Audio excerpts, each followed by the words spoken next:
In this screencast, what we're going to discuss is the idea of how to edit your profile. Okay, and updating your profile in Moodle can do a few things. It can allow those that are in your courses with you and those that are in your learning teams to get to know you a little better.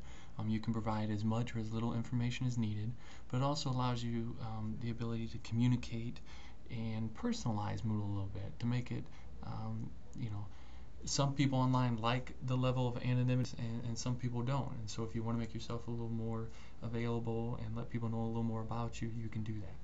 And so one of the ways to edit your profile is that when you're in your course, come over here to the left hand side and you'll see under administration profile, click on that.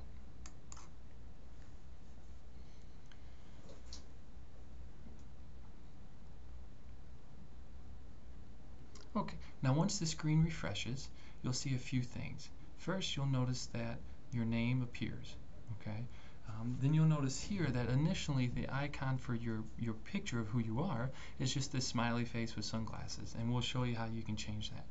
And if you come over here a little bit more, you'll see that you had your country, your city, the course that you're in, the last time you accessed the course, and your role, which is student, is in here. Now you can do a few things when you're in here. One is you can change your password, but I do want to preface that changing your password, you need to make sure it's in a secure place that you have access to, and that you aren't forgetting it, and that you don't forget it. Okay, that responsibility is on you. If you have messages, you could check them. Okay, you could also send messages from here. It's something we'll get into in a little bit. You have the ability to edit your file, the ability to see forum posts. If your instructor has set up a blog, you could go to the blog, and you have the ability to see your activity reports, what you've been doing, what kind of activity you've been clicking on and doing when inside a course. All right, but we're going to go to edit profile. Now there's a few things in here. There's some general information that you can adjust that are required, and there's some that I'm going to tell you please do not change. For instance, your first name and your surname, so your first name and your last name, please do not change those. It will have an impact on how your grades are registered. So let's leave those, no nicknames, let's just leave those first name, last name.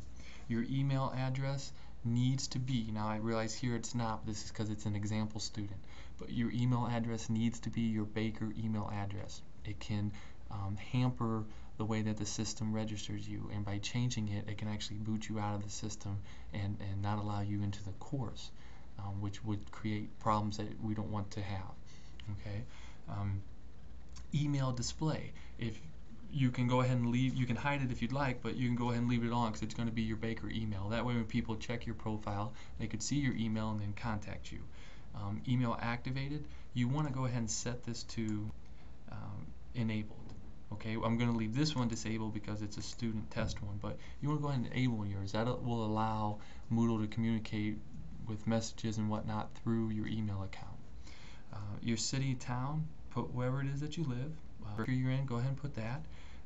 The time zone, you want to leave time zone servers local time. Okay, that'll keep it with the Central Standard Time. Preferred language, we do ask the preferred language is English. Okay, that's something we do ask. And description, a little bit of detail about, kind of describe yourself a bit if you'd like. If I scroll down further, you'll see down here you have the ability to upload a picture. And the way that you would do that is you'd see this browse icon here. You'd click on browse. This window would pop up. You'd find a picture that you would like to upload of yourself. And keep in mind that the pictures need to be of a standard that everyone can see. If you wanted to put like an icon up there, you had to consider copyright issues. So we prefer that you just protect and just do a simple picture of yourself. Possibly don't include other people. Maybe if you have family photos, something within reason. Okay, if it's something that we don't feel is within reason, it would be pulled down. All right, so you would click on whichever picture it is that you were going to load. It would appear here. You'd click open. After you click open, it would appear here in the box, and then when you save changes, it would show up for your name. Okay, you could give it a little description of the picture, like if it's a family photo in Australia, trip to Australia.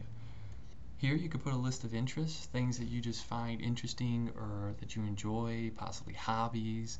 It just gives a little bit of an identity of who you are, so that others kind of get a feel and a little more personalized feel, even though you're in an online class. Update profile. And if you didn't click update profile, it would not save the profile changes.